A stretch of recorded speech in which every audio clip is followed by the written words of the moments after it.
The Replica by Vaughn.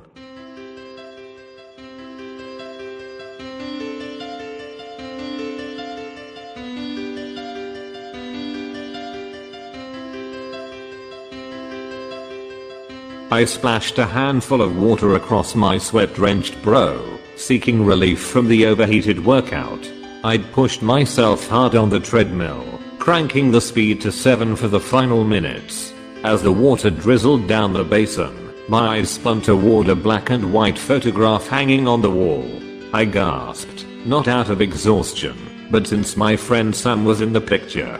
The photo had to be at least 30 years old, if not more. Titanium Gym was the self-proclaimed genesis of bodybuilding, and muscular pictures of the founders of the sport littered the walls. This one displayed a young bodybuilder who would later become a global movie sensation. He sat in the left of the frame, while a dozen others were grouped beside him. His youthful appearance dated the photo, so I knew the man standing in the far right corner couldn't be Sam, since he would have been a child back then. I wondered how I cold missed spotting the similarities before. I wasn't a bodybuilder and my middle-aged gut ensured no picture of me would ever on these walls, but Titanium was my regular gym, so I must have seen this photo hundreds of times without once noticing the likeness to my friend. I grinned, toweled off my face, and fetched a cell phone from the gym bag. Sam would get such a kick off discovering his doppelganger standing near this famous sector. We always shared funny links on the internet, constantly trying to top each other with the most witty and outrageous stories. I snapped a photo and texted it to him. I knew it wouldn't take long for Sam to respond, but I was surprised when my phone buzzed only seconds later. Not only that, instead of texting one of his typical side-splitting replies, he was calling me. On occasion, we'd meet up for drinks, but most of our communication came through a screen of one sort or another. For the life of me, I couldn't recall the last time we talked on the phone. "Sam?" I answered. "Drop whatever you're doing and get over here." He sounded frantic, almost hysterical. I promised Joan I'd be back after my workout. "Can't this wait?" I zipped the gym bag and exited the bathroom. "Life and death, Fred. Life and death," he repeated. "Okay, relax. I'm on my way." Sam rubbed the back of his neck while pacing across the living room. I glanced up from my seat mid-couch while peeling a bit of the label from the expensive craft beer he'd given me. If he hadn't spat whatever was on his mind by the time I finished the beer, I'd find a reason to bounce. My wife, Joan, hadn't been pleased when I'd called to tell her I'd be late. She'd scolded me for breaking my promise to fix Dalton's bike this afternoon. The brakes did need tweaking, but it hardly mattered, since the boy barely rode it anymore. His sole interest these days was his upcoming driver's permit, and soon the bike would hang dusty in the garage, so I couldn't understand Joan's sky-falling attitude toward fixing it. She kept envisioning Dalton as that little boy who picked his nose and adored riddles, rather than the young man who'd given up comic books and toys for an unambiguous interest in girls. No way he could pour his girlfriend Cassie on the back of that huffy. Joan just loathed watching him grow. She'd even protested when I'd put a lock on his bedroom door, as if somehow she could prevent that development. "You saw it at the gym?" Sam asked, breaking the silence. "At Titanium." I shifted in my seat and tore another chunk from the beer's label. I knew I shouldn't be drinking after the workout, but the suds tasted heavenly to my parched lips. "You can't go back." Sam's eyes widened with a deadly seriousness. "Afraid someone might recognize you as a former bodybuilder?" I joked. "Or maybe you don't want anyone to realize you're an ever-aging vampire." "It's not that. Bad things happen when it arrives." "What? Your doppelganger?" I smirked. "Come on. What's really going on?" "It's not a doppelganger, or at least, not in real life. The replica only comes in photos." Sam turned, staring in either direction, before taking a seat next to me on the couch. "So this has happened before?" Sam nodded and swallowed a mouthful of air. "It always happens." I didn't realize we'd known each other that long. 8 or 9 years. I remembered the party where we'd first met. We'd related off-color jokes and discussed art from Weimar, Germany, connecting right off the bat. I didn't do the count with you. I'm sorry. I had no idea how much time had passed. Sam Kirsten slapped the couch. Easy now. What's this about a count? Did you ever wonder why my relationships never lasted longer than 3 years? Why I never had children? I thought you were lucky. I chuckled. Don't you enjoy the playboy life? No. I'm cursed. I had to laugh at that. If there was anyone in the world who wasn't cursed, it was Sam. He was handsome, healthy, and from what I'd gathered, earned quite a salary as a researcher for a nearby government think tank. It's true. The first time it happened was when I was a kid. We'd hang at this arcade, playing video games and air hockey. I still remember the place. They had this rickety fountain machine that sold sodas for a quarter. Half the time the cup wouldn't drop, and you'd get covered in sticky goo. I remember arcades. Boy, have the games changed since then. I pantomimed playing with a joystick. More violent, but at least the kids are safe at home. In those days there was always a certain sketch factor at the arcade. The older teens would drink beer near the pool tables, while a constant cloud of marijuana smoke wafted through the air. As a parent, I'm thankful for the change. At least he was reminiscing. I raised my bottle to cheer, but Sam snapped straight up. We are friends, so you deserve the truth. I motioned for him to continue, and he told about his former best friend Ronnie, who'd pulled around with him at the arcade. They'd spent every free hour together, oftentimes up to mischief. I was surprised to hear Sam describe his habit of shoplifting, since these days, he didn't so much as swear. Back then, he and Ronnie would steal anything from candy, to audio cassettes, to the ultimate prize, a pornographic magazine. Afterwards, they would head to the arcade, to divvy up the loot. To avoid being noticed with their pilfered goods, they hung near the obsolete games off in a corner. Nobody went back there, so sometimes they hid their loot behind the consoles, since at home, their curious mothers might discover it. This was the case when Ronnie discovered the photo. A week before, he'd stashed a porno behind a broken car racing game, but couldn't find it anywhere. Sam recalled how Ronnie's fingers were stained from snacking on dyed pistachios, and how he left smudgy red fingerprints while tugging on machine after machine in his fruitless quest for the missing dirty magazine. Ronnie was about to give up when he heaved one final machine, and a dusty photograph tumbled out from behind. When he picked it up, he roared in delight. In it, a group of children were sledding down a steep hill. The child in the rear looked exactly like Sam. It wasn't him, though. They had quite a laugh over it. Ronnie nicknamed it Sam's Replica, after a storyline in a comic book he was reading. Sam didn't think much of that photo, not until 3 days later. At the time, Sam's mother was having one of her fits, which was what they called her psychotic breaks, so he hadn't been able to play with Ronnie, nor had he been at the arcade to witness the shower of bullets that impaled his best friend in the chest. The photo was the only thing in Ronnie's pocket when he died, and when given to him, Sam tossed the cursed thing out. Though, the replica name stuck. That was what he called it when another photo of him appeared during his senior year at college. At the time, he was dating Cynthia, a girl he'd known since they were both sophomores.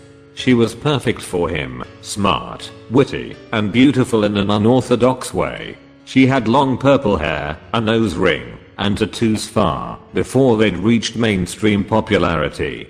After Ronnie's death, Sam had retreated into his books, barely socializing throughout high school. When he began college, he spent the majority of the evenings locked inside his dorm room. His greatest fear was that everyone on campus would see through his clean-cut exterior and gawk into his chaotic home life. His mother's condition had worsened, where unless she was constantly watched, she'd hurt herself. Leaving for college, even if only on the other side of Los Angeles, had left Sam feeling vulnerable and guilt-ridden. Without a father, his aging grandmother had taken on the role of caretaker for his mom, and he feared she wasn't up to the job. Worse, the next closest friend was his mother's psychic, whose only real fortune-telling skill involved discovering new items to fleece from her. What impressed Sam most about Cynthia was the ability to wear her dysfunction with pride.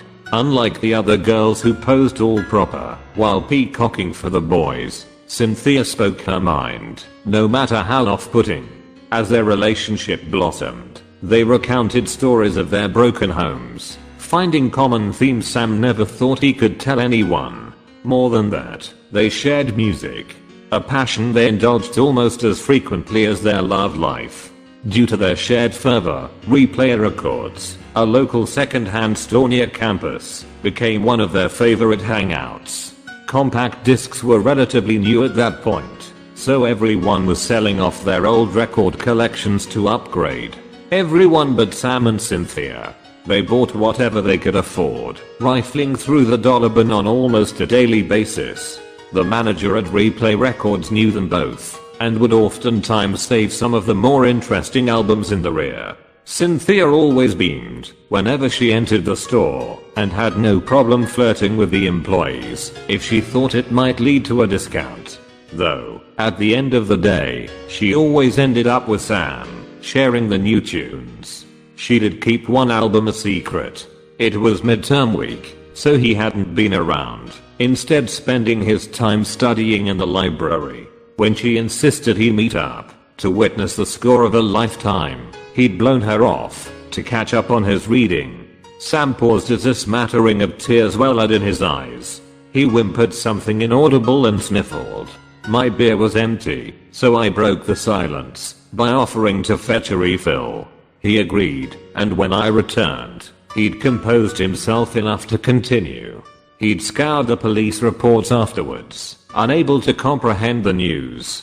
One of the employees at Replay Records had discovered a Belgium import with guitarist resembling Sam, and used it to lure Cynthia into the storage room, where he made an advance. She'd politely refused, but he kept pressing.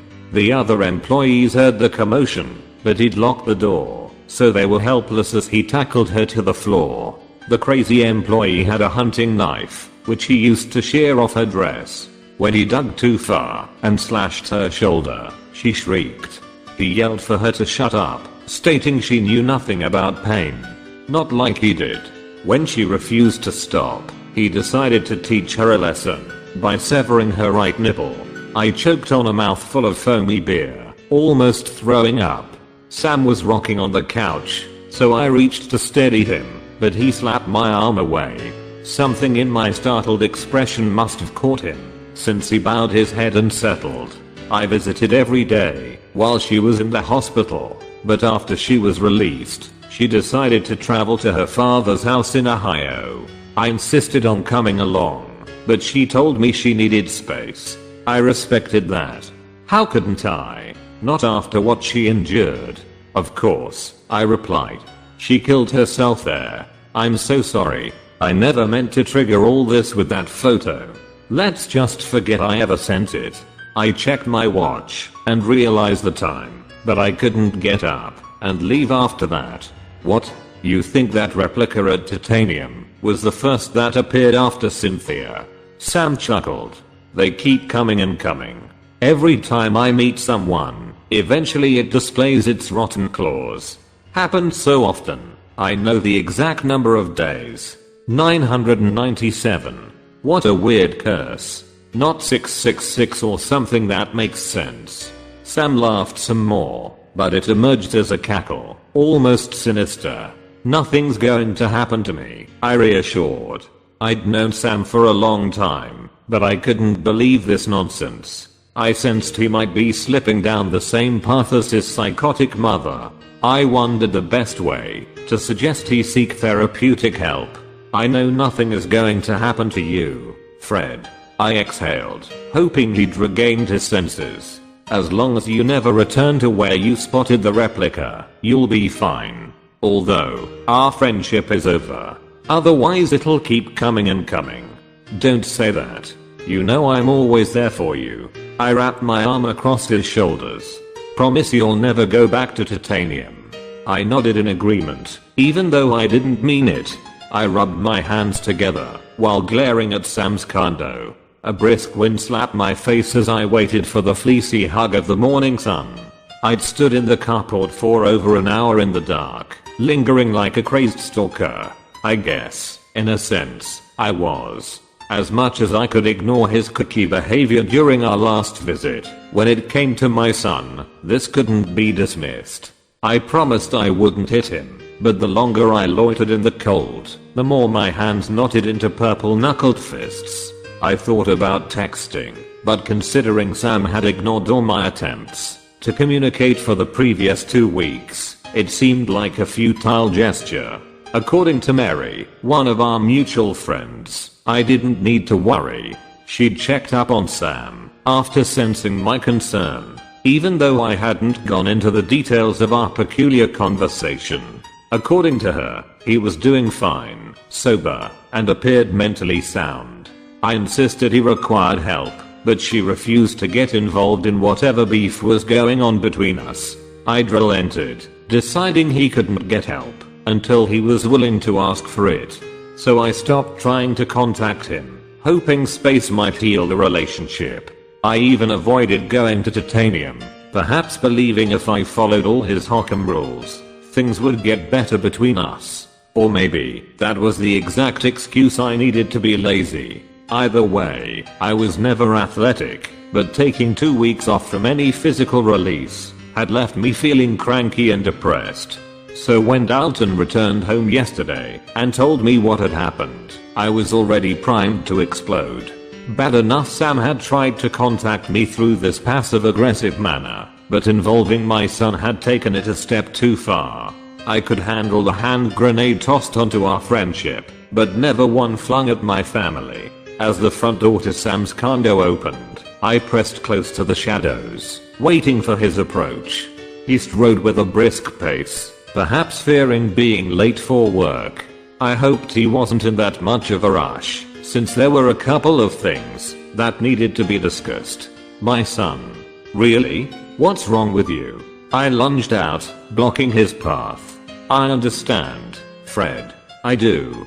Sam cranked to a halt, but nodded his head calmly. His voice sounded measured and relaxed. You don't understand. I leaned close and ground my teeth. What? You think you're the first to ambush me? He rubbed his hands together and peered up. Okay. Please go on, and tell me how I'm crazy. How I'm the one with all the issues. How you feel upset and slighted. How things will go back to normal, and I'll look like a fool. Did I miss anything? My son. When it comes to him, I'm far more than upset. You don't want to know how I really feel.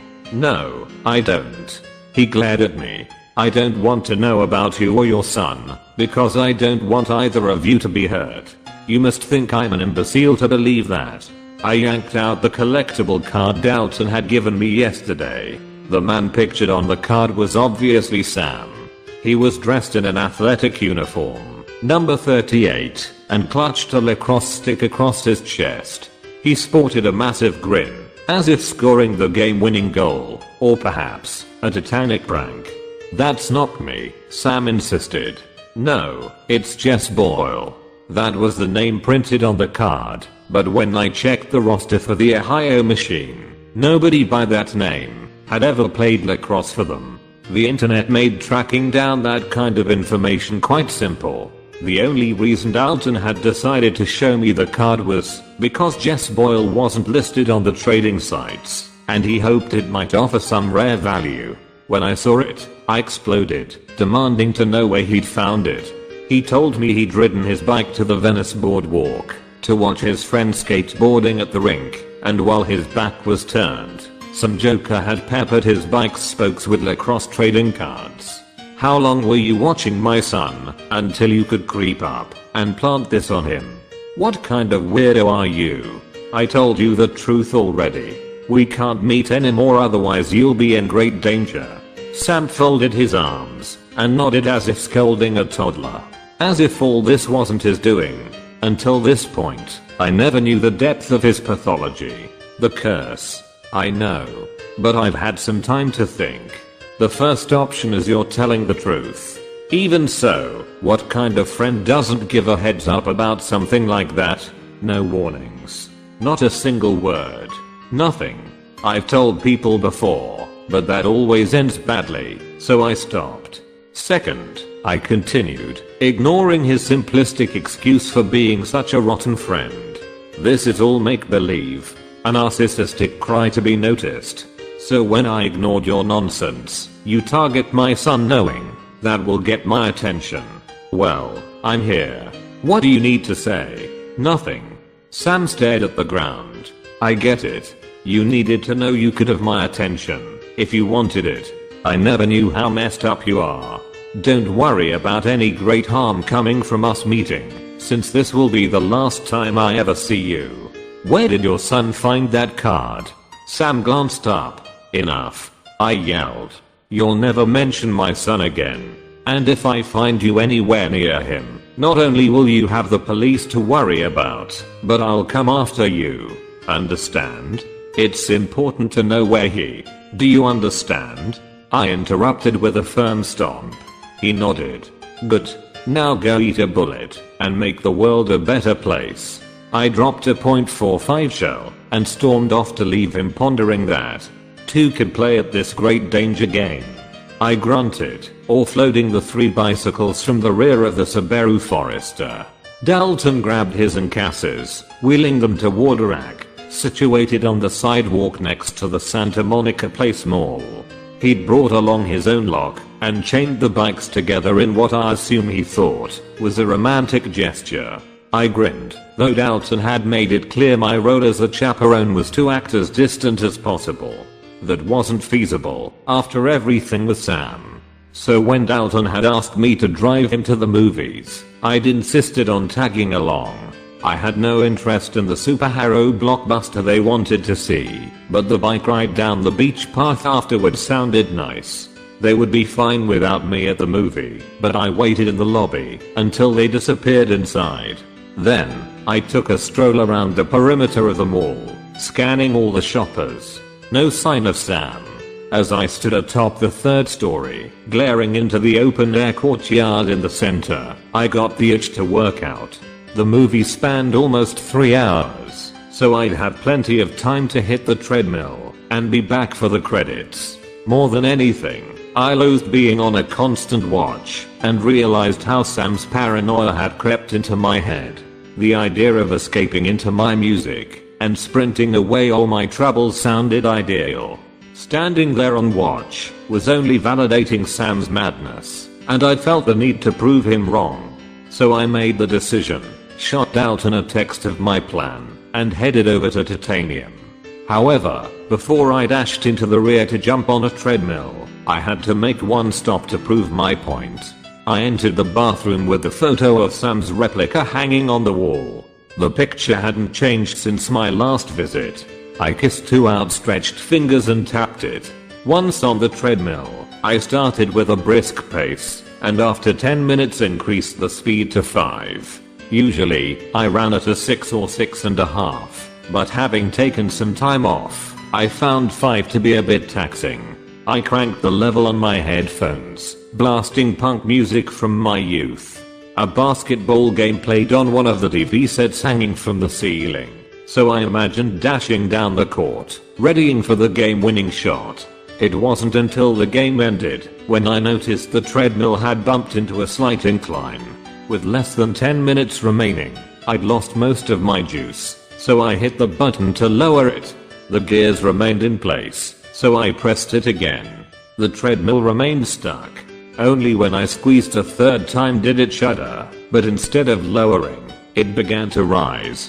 I almost tripped, but managed to keep pace until it locked into its incline. Not wanting to raise it anymore, and so close to finishing, I decided to leave the incline buttons alone and hit the switch for the speed. I knew that worked for certain, since I'd raised and lowered it throughout the run. But when I pressed the button to slow down, the treadmill wheezed, speeding up. My feet hurried across the whizzing rubber mat as I jammed my thumb against the switch. The electronic indicator displayed a set of falling numbers, but the treadmill accelerated even faster. I coughed, almost hacking up my lunch, and deciding enough was enough, I hit the stop button. Nothing happened. I heaved breath after breath, attempting to keep pace with this wild machine. The clock continued to count down, and less than 5 minutes remained.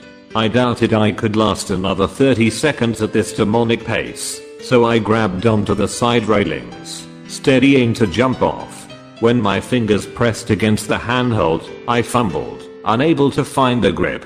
I was drenched in sweat, so I wondered if this was why it was so slick. I peeked and noticed a wet gloss coating the railing, almost appearing like oil. When the light hit, it shone a dark red, too close to the color of blood. Looking down was a mistake. I tripped and toppled into the front panel. It too was covered with this slick coating. Somehow, I managed to keep my footing before slipping off completely. I peered toward the neighboring machines, but not a single eye glanced in my direction. I smacked the front panel, hoping to spark any attention. Nobody looked. I wolf screamed, but just breathing consumed all my will. 2 minutes remaining. Step step gasp. I could do this. Focus. Step step gasp gasp gasp. With my reserves drained, I struggled to maintain. A sharp pain exploded in my right foot as a blister formed between my toes. I gritted my teeth as a black wave flooded over my vision. Dizzy and on the brink of collapse, I closed my eyes. When I peeked again, only a single second had lapsed. 1 2 3 4. I counted in my head. This time an entire minute had clicked away. That made no sense. Before I could even begin to comprehend this, a jostling agony sliced up my leg as the muscles seized. I glared at the counter. 40 seconds. 40 agonizingly long seconds. The curse. Sam's stupid curse. Thinking about this sprouted a rage from the murkiest depths inside me. I couldn't stop this evil, but I'd be damned if I was going to allow it to get the better of me. Not for 40 silly seconds. I groaned and increased my strides. Instead of jamming the buttons on the treadmill, my thumb hit the volume for the music. A thumping guitar riff shattered through my skull. That bastard wouldn't win. No, I'd never allow that. The counter hit 0. I expected this cursed treadmill to continue, but instead, it switched into the normal cooldown mode, slowing to a crawl. I lunged off with no problem. As soon as my feet hit the floor, I dropped into a crouch, waiting for my heart to settle. You done with that? A brawny man asked. All yours. Most times, his concern for the free machine over my well-being would infuriate me, but I was just thankful to be on solid ground. I grabbed my workout bag and hobbled toward the exit. While wondering if Sam cold rigged the treadmill to malfunction, my cell rang. Joan was irate, demanding to know why I hadn't answered previously. I noticed 8 missed calls. I hadn't heard a single one. I apologized and asked about the emergency. She told me Dalton had texted about breaking up with Cassie and no longer having the will to live. I rolled my eyes, knowing this was nothing other than teenage drama. I told her not to panic and that I'd try talking to him. After she hung up, I dialed Dalton's number, but received no answer. Somehow after the maniac treadmill, I couldn't get worked up over my son's broken heart. I climbed into the Forester and heaved a deep sigh. It felt tremendous to be sitting down, and I was grateful for surviving whatever had occurred inside. I shifted into reverse when my cell rang. I hit the button on the dash to activate the Bluetooth connection. Joan's voice hummed from the speaker overhead. Where are you? She demanded. At the gym, I answered. Cass's mother called. They had a fight during the movie and Dalton stormed off. She's furious Cass is all alone. Why did you think it was a good idea to go for a workout when you're supposed to be chaperoning? It certainly wasn't a good idea, I joked, but Joan didn't laugh. Okay, I'll head there now. Be quick. The connection hissed as she hung up. I jammed the accelerator spinning backwards in the lot. The area was clear. The rear view camera confirmed this. At least, it was when I started pulling back. By the time I spotted the blur, it was moving too quick to dodge. Not only that, it was accelerating, as if wanting an accident. When we collided, I thought it was a dog escaped from its leash. But when I rushed out to investigate, it wasn't a dog. It was Dalton. Joan blamed me for forgetting to fix the brakes on the boy's bicycle, but I kept the fact that he'd accelerated from her. I know she'd blame Dalton, seeing it as a teenager's overreaction to heartbreak, but I know better now. I've had a lot of time to think here. Prison is good for that. I have no doubts about Sam's curse anymore. I can't explain away that treadmill, or Dalton's suicidal race into the rear of my SUV. I don't think he sped up. The bike did it. More than anything, what convinced me are the dreams. I dream of Dalton often. Everything from when he was a baby, to those goofy poses he did at last year's vacation in Hawaii. But one thing is constant in every dream. His face. But it isn't Dalton's face I see in my nightmares.